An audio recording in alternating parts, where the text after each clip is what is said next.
우리가 함께 주의 날을 맞아서 모여 예배하는 하나님의 가족들입니다. 우리 전우자우로 축복하면서 인사하도록 하겠습니다. 축복합니다. 네, 잘 나오셨습니다. 은혜 받으십시다. 네, 복을 받으시려면요. 네, 아멘. 오늘도 우리 예배가 복된 예배가 된 줄로 믿습니다. 그리고 우리 12월 또 성탄을 기다리면서 우리 한 번 더 성탄절 인사 함께 나누도록 하겠습니다. 메리 크리스마스. 네, 성탄을 축하합니다. 네. 오늘 세계 교회가 함께 지키는 성서주일입니다. 우리나라에서 성서주일을 지키기 시작한 것은 1899년입니다. 이때만 해도 교회의 자립도가 매우 낮았습니다. 당시 조선의 성서 사업을 이끌던 영국 성서공회 조선지부 책임자였던 캠 뮤어가 성서주일 제정을 제안하면서 하나님의 말씀을 받는 것에 대한 감격으로 성서 보급에 대한 마음을 한국 성도들에게 심어주려고 성서주일을 제정을 하게 되었습니다. 물론 우리 시대는 누구나 마음만 먹으면 성경 쉽게 볼 수 있고 쉽게 또 구할 수 있고 쉽게 소유할 수가 있습니다. 그러니까 이 성서주의를 제정하던 당시의 성경에 대한 그 마음하고 오늘 우리 시대의 마음은 좀 달라요. 그 시절에는 성경이 얼마나 소중했던지에 대한 마음이 와닿던 시절이라고 한다면 오늘 우리 시대에는 뭐 언제 어느 때이든지 심지어 우리 시대는 손안에 성경 들고 다니시잖아요. 그러니까 그렇게 성경이 소중하게 여겨지는 그런 시대는 아니다. 네. 이런 이유로 이스라엘 성서가 우리의 삶을 얼마나 바꾸어 놓았는지 좀 자세하게 살펴보지 않으면 좀 깨닫기가 쉽지는 않습니다. 복음을 외면하는 시대에 한글 성경을 보급하는 일은 쉽지 않았습니다. 처음부터 66권의 성경을 받은 것도 아니고요. 먼저 낙권이 번역되기 시작되어서 나오고 후에 1900년에 신약 성경이 번역되어서 나오고 1911년에 구약 성경이 출간되게 됩니다. 그리고 우리가 이전에 사용했던 신구약 통합 성경이었던 한글판, 개역 한글판이라고 하잖아요. 개역 한글판 성경이 1938년에 출간이 되어가지고 1988년까지 사용되어 오다가 1988년에 지금 우리가 사용하는 개역 개정판 성경이 출판되었고 지금은 이 개역 개정판의 4번째 버전이 우리가 일반적으로 통용하고 사용하고 있는 성경입니다. 한국어로 성경을 번역하는 데 참여했던 게일이라는 목사님은 최초의 한국어 신약 성경의 번역을 마치고 이런 이야기를 했어요. 이 일이 얼마나 엄청난 것인지는 해보지 않은 사람은 모릅니다.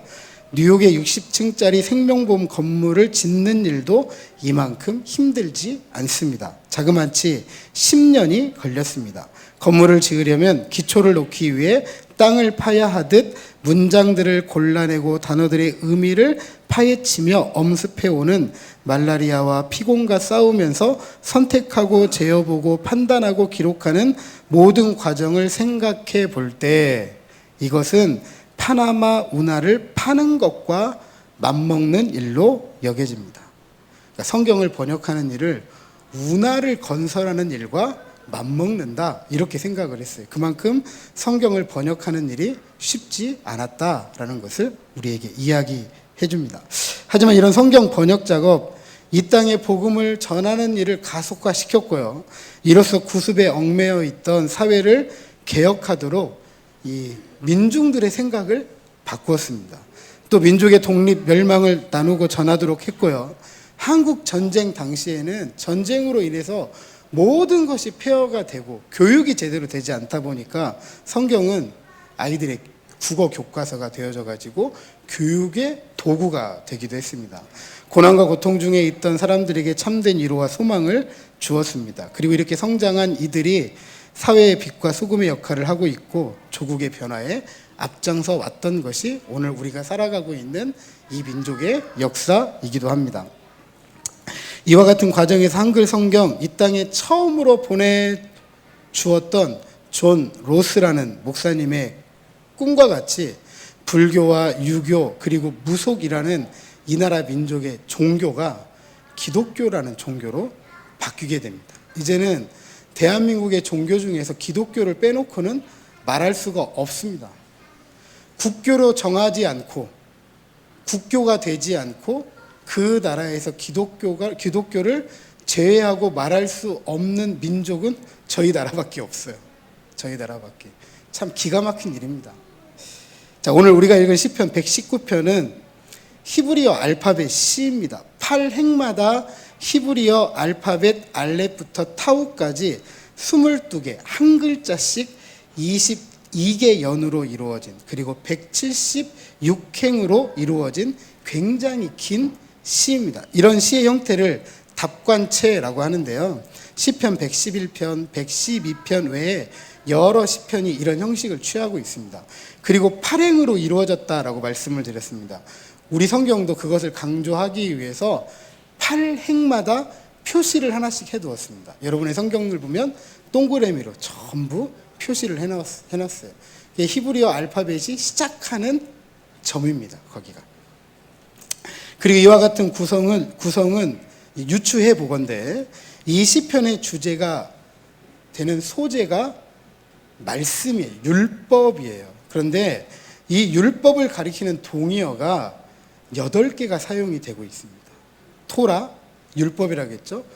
토라 율법이 25회, 말씀이 24회, 규례, 증거라는 단어가 23회씩, 그리고 계명이 22회, 율법과 법도가 21번씩, 말씀이 19번이 사용되고 있습니다.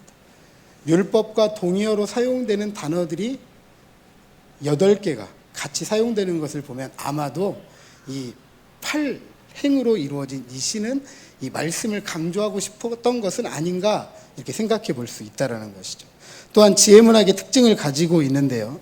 주제들과 어휘를 보면 양식상 지혜시이다. 그래서 시편 119편에서 토라, 율법, 말씀은 지혜와 동일시되고 있습니다. 토라는 모세 오경을 포괄할 뿐만 아니라 하나님께서 자신의 성품과 목적을 그의 백성들을 위해 전하신 정경들, 우리 가지고 있는 성경이라고 할 수 있겠죠. 이 성경들을 다 포함하고 있습니다. 그래서 시인은 토라를 찬송할 뿐만 아니라 인간은 그분의 돌보심을 필요로 함을 하나님께 말하고 있는 내용이고요. 이로써 하나님의 백성들이 하나님에 대해서 어떤 태도를 취해야 하는지, 즉 우리의 신앙생활이 어떠해야 하는지를 굉장히 분명하게 가르치고 있는 성경이 시편 119편입니다. 우리는 이 시편을 통해서 토라의 영원한 학생이어야 된다. 그럼에도 불구하고요, 토라의 이상에 이르는 것이 얼마나 어려운지를 또 알게 됩니다. 토라는 하나님의 속성처럼 영원합니다. 정직하고 진실하고 무한합니다. 하나님의 인격이 하나님의 말씀 그대로 담겨져 있다라고 말씀을 드릴 수가 있습니다.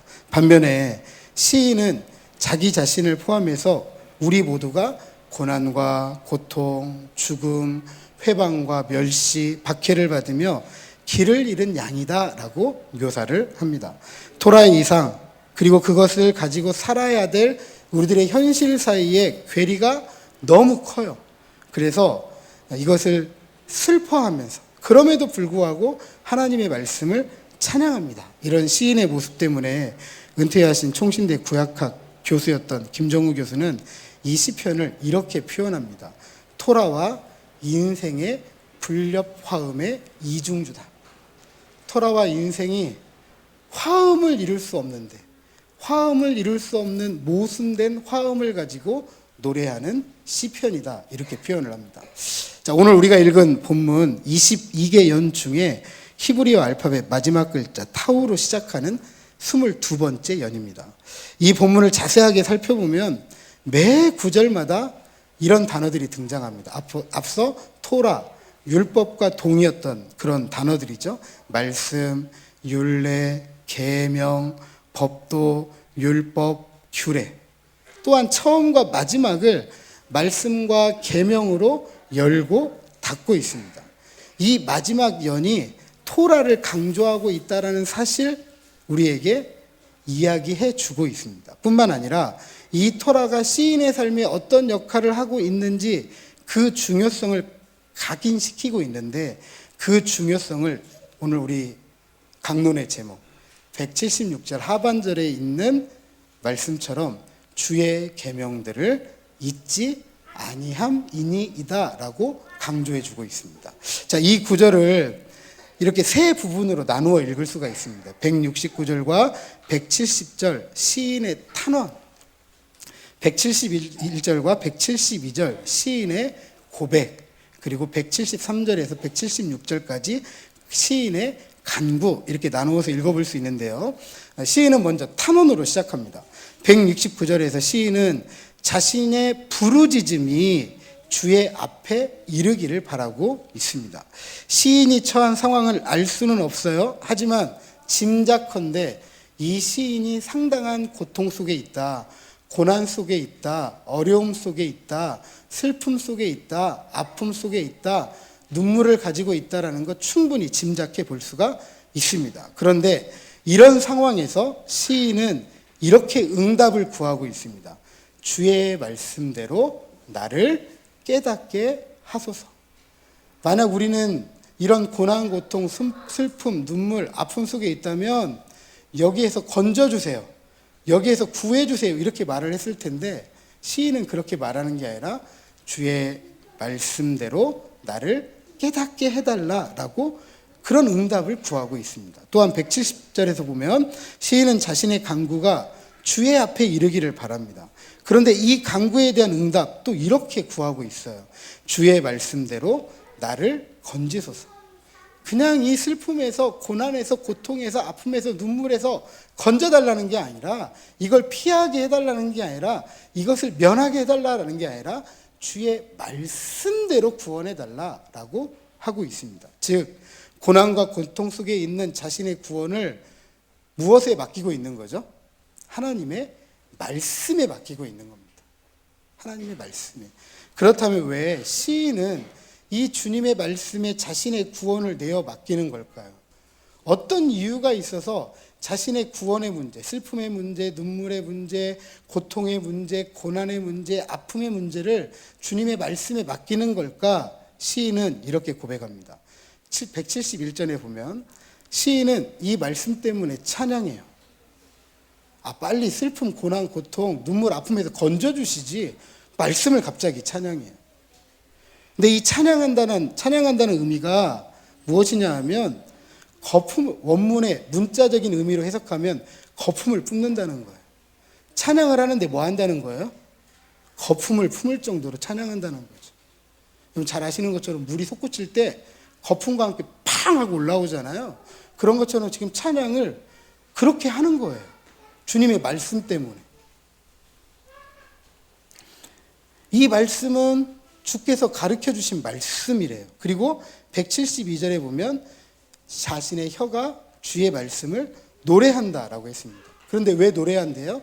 이 말씀이 의롭기 때문이다라고 하였습니다. 의롭다라는 것은 진실하다.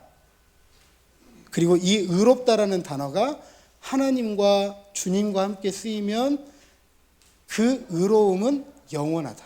하나님이 영원하신 것처럼 영원하다죠. 그러니까 이런 의미가 되는 거죠. 주님의 진실하심이 영원하다. 다시 말해서 고난과 고통 속에 있는 자신의 구원을 하나님의 말씀에 맡기는 이유는 이것 때문에 그래. 주님의 말씀이 영원하고 진실하기 때문입니다. 저를 한번 따라서 하십니다. 하나님의 말씀은 영원하고 진실합니다.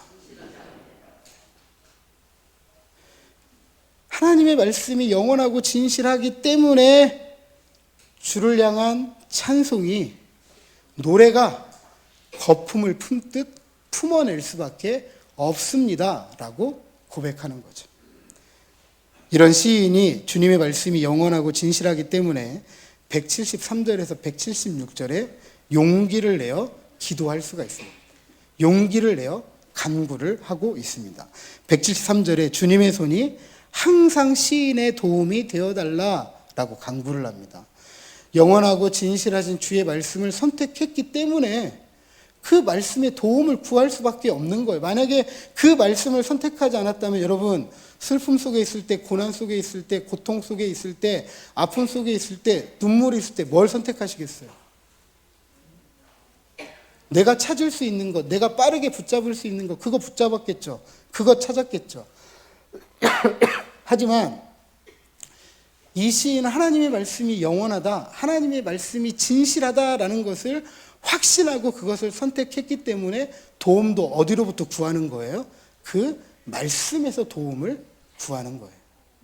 그래서 174절에 영원히 진실한 주의 말씀을 선택한 시인이 자신의 고난과 고통 속에서 구원을 사모합니다. 그렇기 때문에 그 말씀을 뭐한다? 즐거워한다라고 하였습니다. 이런 즐거움 때문에 175절에 내 영혼을 살게 하소서라고 더욱 강구해요. 영원하고 진실한 주의 말씀이 유일한 자신의 도움이다라는 것을 확신하기 때문에 내 영혼을 살게 해달라라고 말할 수 있는 것입니다. 이런 확신을 가지고 강구하는 이유가 마지막 절에 이렇게 기록하고 있습니다. 내가 잃은 양같이 방황한다. 시인이 처한 고난과 고통이 구체적으로 무엇인지는 알지 못해요. 하지만 그런 상황 때문에 내가 길을 잃은 양과 같다. 잃은 양과 같다라고 자신을 이야기합니다. 앞서 성경이 우리에게 전해드린 시기를 잠깐 이야기했어요.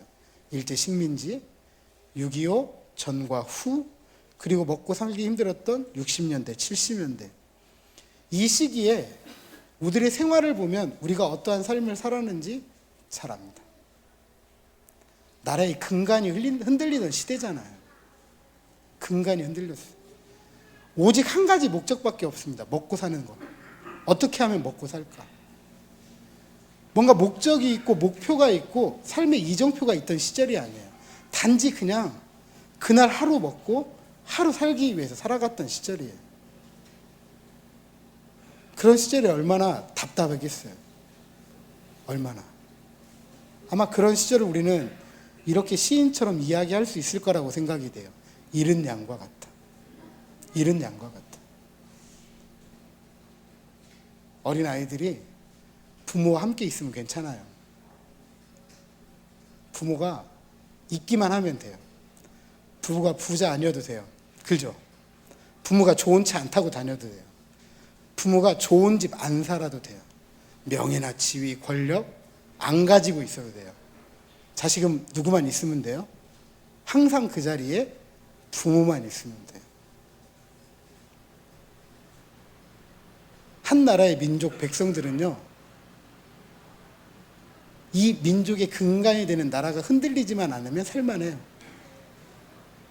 근데 이것이 흔들리면 삶의 뿌리를 잃어버린 거예요.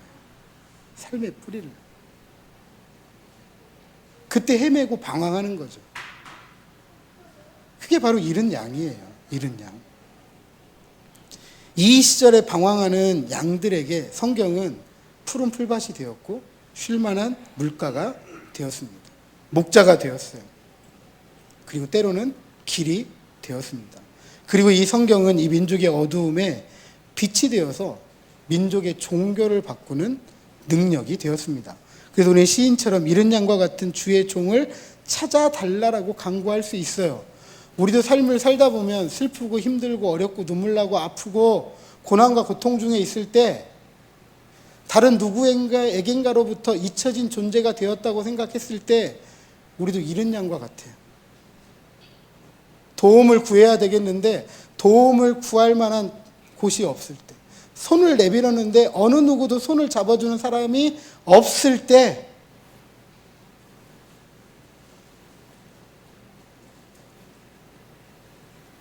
이태원 참사가 벌써 이제 한 달이 지나가고 있잖아요. 이제 이태원 참사를 경험한 유족들이 이제 모임을 시작을 했다고 어제 이야기를 들었습니다. 하루아침에 생떼 같은 자식들을 잃었어요. 동일한 장소에서. 아무도 그 이유를 몰라요. 한 가지만 알아요. 숨 못 쉬고 죽었다라는 거예요. 왜 우리 아이가 그 자리에서 숨을 못 쉬고 죽어야 됐는지 이유를 몰라요. 알려달라고 호소하는데 그 이야기를 들어주는 사람이 없어. 일제시대 위안부 할머니, 강제징용으로 끌려갔던 많은 우리들의 어르신들, 내가 무슨 일인가를 당했어요. 온몸이 망가지고 삶이 뭉개지고 가정이 깨졌어요. 근데 이 이야기를 들어주는 사람이 없어요. 손을 내밀었는데 손을 안 잡아줘요.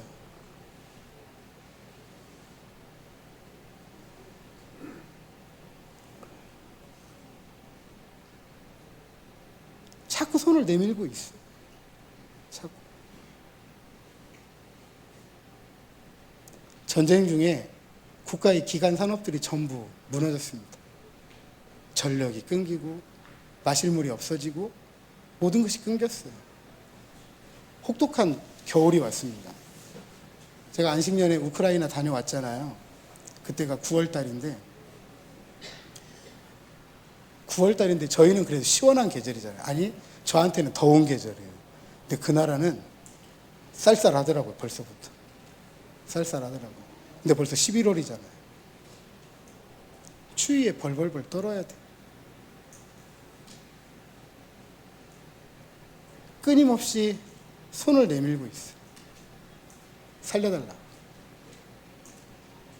이런 삶이 이른 양과 같은 삶이에요. 아니, 우리 주변에 그런 분들이 계실지 모르겠습니다.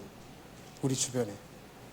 나를 좀 봐줬으면, 나를 좀 돌아봐줬으면, 나에게 손을 한번 내밀어줬으면 하는 그런 분들이 분명히 있을 거예요. 그런 삶이 이른 양들과 같은 삶이죠. 이런 삶들 가운데 시인은 주의 종을 찾아달라고 간구를 해요. 왜냐하면 이 시인은 주의 계명을 잊지 않고 추구하고 있기 때문에 그렇습니다. 왜요? 그 주의 말씀은 영원하고 진실한 말씀입니다. 우리 민족의 역사가 그런 역사예요. 주의 말씀을 찾을 수 있는 역사였잖아요. 이른 양과 같은 우리들에게 하나님께서 은혜를 부어주셔가지고 우리가 이만큼 살아가게 된 거잖아요. 이만큼. 이 말씀이 영원하고 진실한 증거가 우리가 살아가는 삶의 역사라고 해도 틀린 말은 아닙니다. 오늘 우리는 참으로 세상 속에서 이른 양처럼 살아가고 있습니다. 개인적으로, 가정적으로, 교회적으로, 사회적으로, 문화적으로, 민족적으로 혼란스럽고 혼잡합니다. 이런 혼란스럽고 혼잡한 시기를 이끌어가줄 지도자, 지식인들 찾아보지만 찾기도 쉽지 않습니다. 권력, 그것이 부인지, 그것이 지위인지, 그것이 문화인지, 여론인지, 그 무엇이든지 간에 오늘 우리가 살아가는 세상은 이래요. 선이 악으로 바뀌고 악이 선으로 바뀝니다. 올바르게 걸어가는 사람들이 어리석게 보이는 세상을 우리는 살아가고 있습니다. 신앙생활하는 게 뭐가 부끄러운 일이고 죄라고 아직도 교회 다니냐는 얘기를 들어야 되는지 참 안타까운 현실을 우리는 살아가고 있습니다. 이처럼 현실과 진실이 조작되고 있는 우리들의 삶, 우리는 부정할 수가 없습니다. 이런 세상 속을 살아가는 이른 양 같은 우리에게 필요한 것이 바로 말씀입니다. 이 말씀은 영원한 하나님의 말씀, 진실한 하나님의 말씀이기 때문입니다. 이 말씀만이 고난과 고통 중에 있는 이른 양 같은 우리의 삶을 구원할 수 있는 것입니다. 그래서 우리는 이 말씀에 도움을 구해야 되고 깨닫고 구원받아 살 수 있는 유일한 말씀으로 알고 이 말씀 앞에 나아가야 되는 것입니다. 그래서 우리는 이 말씀을 잊지 않고 구하고 찾습니다. 그리고 이 말씀을 즐거워하고 찬양하고 노래합니다. 한 번 더 저를 따라서 고백하십니다. 하나님의 말씀은 영원하고 진실합니다. 옆에 있는 분들에게 권면하시죠. 주님의 말씀은 영원하고 진실합니다. 그러게 우리는 이 말씀을 찾아야 돼요. 그리고 이 말씀을 즐거워하고 찬양하고 노래해야 됩니다. 종종 우리가 예배와 삶 속에서 사용하는 이 책을 성경이라고 불러야 되는지 성서라고 불러야 되는지 때로는 논란이 되고 혼잡하기도 합니다. 성경이라고 해야 될까요? 성서라고 해야 될까요? 뭐라고 할까요? 왜 세계교회는 성경주의라고 하지 않고 성서주의라고 했을까요? 거룩할 성자에 경서 경자 붙이면 성경이 되고요. 거룩할 성자에 책 서자를 붙이면 성서가 됩니다. 간혹 이런 얘기해요. 경서에 경자를 썼기 때문에 성경이라는 표현이 이 책을 높이는 표현이고, 책이라고 이야기했기 때문에 성서라는 표현은 이 책을 폄하하는 표현이다. 이렇게 이야기를 하는데 아니에요. 중국의 영향을 받으면 성경이라고 말을 하고요. 일본의 영향을 받으면 성서라고 이야기합니다. 성경이나 성서나 똑같이 이 책을 말하는 것입니다. 그러니까 성서라고 불렀다고 성경을 폄하하는 것도 아니고요. 이단도 아닙니다. 우리 이 책을 성경이라고 부를 수도 있고 성서라고 부를 수 있어요. 경서라는 말도 책이에요. 책. 예, 책. 근데 성경, 성서라고 부르는 것보다도 더 중요한 이 책의 의미가 있습니다. 이 책의 의미. 그것은요, 우리가 잘 알고 있는 이야기예요. 구약과 신약입니다. 약자라는 말은 약속의 약자라는 말이에요. 언약의 약자. 우리와 언약을 맺으신 하나님의 이야기, 그리고 그 하나님의 이야기를 살아가는 우리들의 이야기가 기록되어 있는 책이 바로 성경이고 성서입니다. 그리고 이 책 안에서 우리는 이 말씀을 통해 하나님의 복을 누리고 살아간다는 게 의미가 있지, 성서가 중요하냐 성경이 중요하냐 별거 아니에요. 이 책을 내가 어떻게 받아들이냐가 더 중요합니다. 어떻게 부르느냐보다. 그러기 위해서 우리는 이 책을 읽고 듣고 묵상하고 공부합니다. 매우 중요하지만 더 중요한 게 있어요. 이 말씀을 삶으로 살아가는 것은 더 중요합니다. 이 책의 말씀이 하나님의 영원하고 진실한 말씀으로서 진리이다라는 사실이 우리의 삶을 통해서 증거되기 때문에 그렇죠. 이 시인이 이토록 이 말씀을 잊지 않고자 한 게 뭐예요? 이 말씀이 영원하고 진실하다라는 믿음, 그것에 대한 확신, 그래서 이 말씀을 잊지 않으려고 했던 거잖아요. 이 말씀을 노래하고 즐거워하고 찬양했던 이유, 이 말씀을 붙잡고 도움을 구했던 이유 한 가지예요. 주의 말씀은 영원하고 진실하기 때문입니다.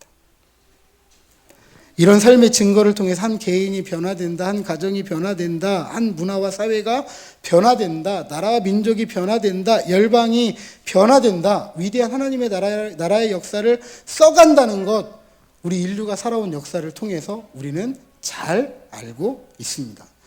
그것이 지금 우리가 살아가는 역사예요. 부정할 수 없는 역사입니다.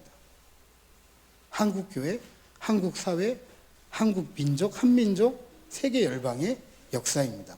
이런 부정할 수 없는 역사를 기억하면서 오늘도 진실하고 영원한 말씀이 계속해서 많은 사람들에게 전해져야 되죠. 이걸 성서 사업이라고 합니다. 성서 번역 사업.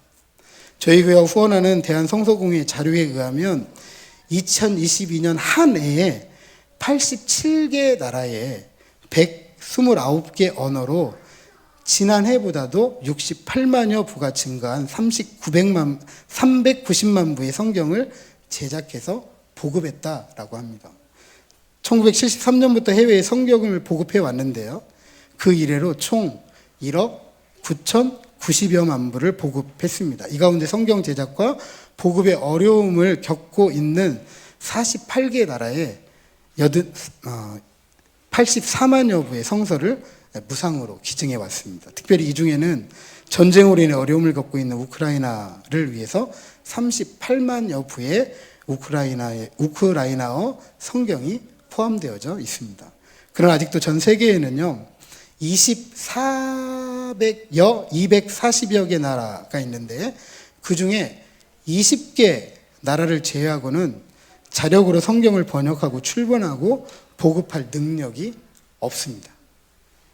지구촌 대부분의 나라가 이 하나님의 말씀, 성경을 제작할 시설도 없고 재원도 없기 때문입니다. 그러나 여전히 하나님의 말씀을 간절히 기다리는 나라와 민족을 위해 성경을 보내는 이 한국 교회뿐만 아니라 세계 교회가 있기 때문에 열방의 복음화, 세계 복음화에 희망이 있습니다.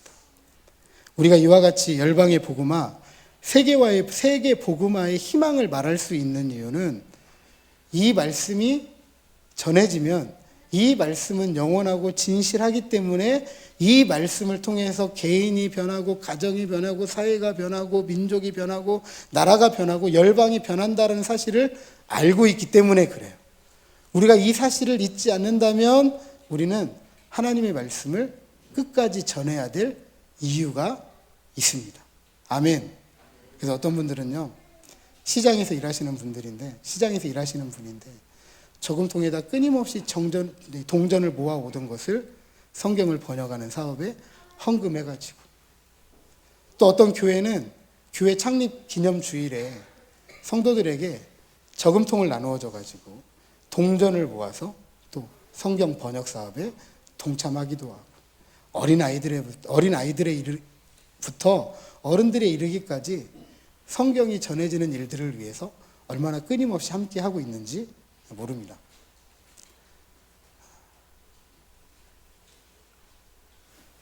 이 말씀이 영원하고 진실하다.